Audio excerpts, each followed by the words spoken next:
And good evening. President Trump in San Antonio today. Immigrant deaths in Brooks County coming up in a discussion.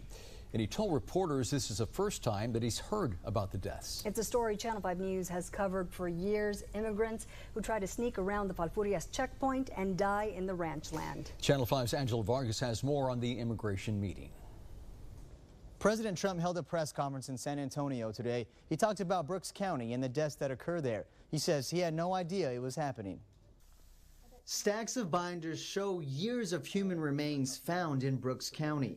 It's a sight Brooks County Sheriff's deputies see daily. The view may be overshadowed once it gets to Washington, D.C. Many, many dead people.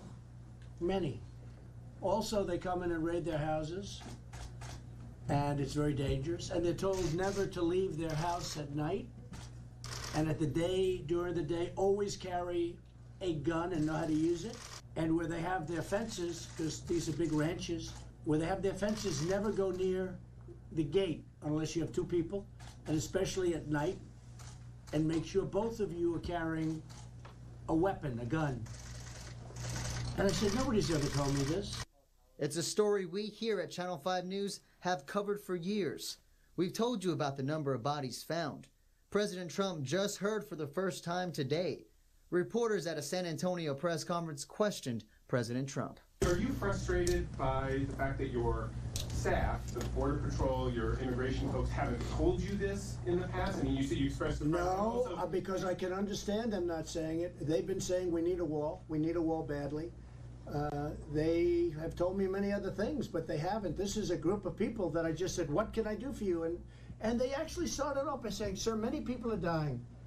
I said, what are you talking about? And also, sir, because I'll bet you've been covering this stuff for a long time, too. You haven't heard stories like this. This is an incredible story.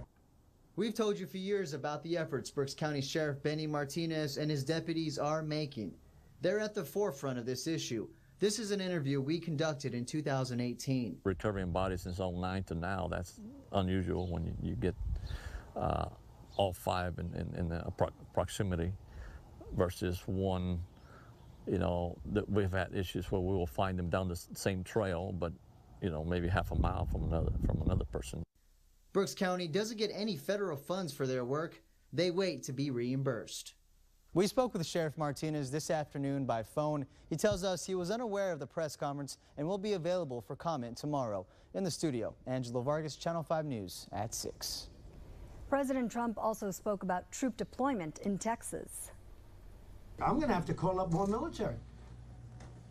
But our military, don't forget, can't act like a military would act. Because if they got a little rough, everybody would go crazy. As we've reported, there are 2,200 military troops in Texas. In the valley, we saw them yesterday putting up concertina wire near the Progreso International Bridge. This is the military's second deployment to the border in the past 6 months. Their role is to support CBP in the crisis on the border. They're expected to head back to their home base in September.